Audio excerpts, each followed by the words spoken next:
begging to fight. Hope this heroin take my life. Jesus, please take the wheel. Slender man, full on pills. By 9 a.m. I'm feeling ill. Sorry, look, I can't conceal. Matching teeth, brimstone smell. Guess my life's a living hell. Take the wheel. So what? But yeah, I met Dave at Oakland Community College in Royal Oak. It's like my first day there, and we met in Bible class, like world religions class, and just outside, he was just standing there, asking me for a cigarette, and this Armenian kid who I used to rap with, named Armo Kid, he uh, he had a car. He was cool with Dave. We got in the car. We started listening to shit like Immortal Technique and shit. We just hit it off and shit. And he lived with a bunch of punk rockers that actually come from Southwest Detroit. And he knew a whole bunch of like homeless people, hobos, and they all lived in like these houses together, just partied all the time. It was like all cool and shit. And like I used to go to the parties with him. I got cool with everybody, and the lifestyle was just like suited, just like what the fuck I was doing. I mean, leather jackets, punk rock, Iggy Pop, you know, the whole scene, Ramones and shit. Like it was dope as fuck. It was old school. Like everybody around drinking Still Reserve and Mickey's and shit. It was awesome. And they just traveled. They traveled the world. Like Dave went from the United States of America with 20 bucks and an apple. Made it around the world, met bunches of people, had bunches of opportunities, took a ball, did a bunch of shit, inspired so many people over the entire world, and made it back here to tell the stories and kept doing it almost every year. Pretty much like always traveling, doing this shit, and it was just amazing. So we started traveling and shit, and everything just, he was like my best friend, my mentor. Everything that he did was right what the fuck I was trying to get into and what I loved, what I dug, what was funky to me at the moment. And it stuck with me ever since then. It was like losing him was like really, really fucked up because we always talked about making an album. And it was gonna be really dope. We were trying to think of like, I remember us trying to come up with names. Like the name of our group was Break a Child's Pelvis. Because it's like, we gotta like have a name that like sparks something in some people that's like, what the fuck? Like, what's wrong with you? At least have somebody ask a question.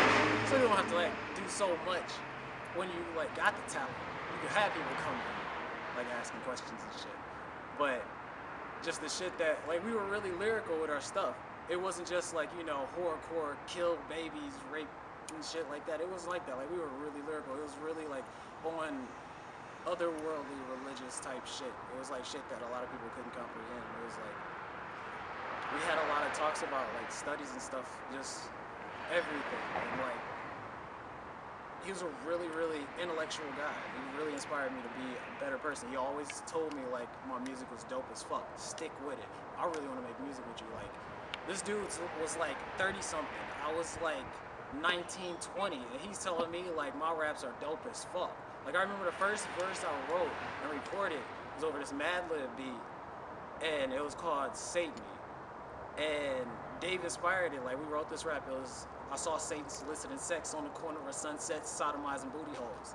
And it was like, that shit took off. And it was actually a story about Dave's best friend, who was a transvestite in Cali, who lived on Sunset. And it was his best friend all for like ever, and he saw this dude get run over by a train. Like, and he was just telling the story about it, and it was, I mean, this dude was like trash, but you know, like, that shit inspired me. It was like, I didn't know that you could put messages like this in music like this, and it opened up a whole new like world of art to me.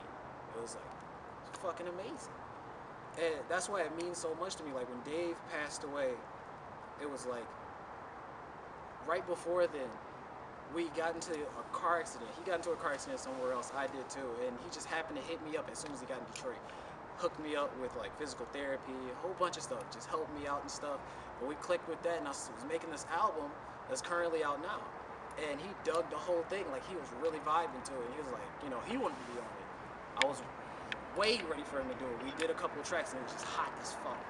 It was like, he passed away, and it was like, dude, like, we always wanted to do this. This was like the highest point of some shit to me. Like, I felt like I was on top of my game lyrically. sounds was banging, and like everything was top notch. And on this project, out of all of them, to have Dave on it, was like it meant a lot to me. It meant a lot to me. So in honoring him, like he needs to be known for his art. He was into a lot of stuff. Praise the Lord. Like he was into a lot of stuff, and like, he needed to be seen and heard. That's what he wanted to do.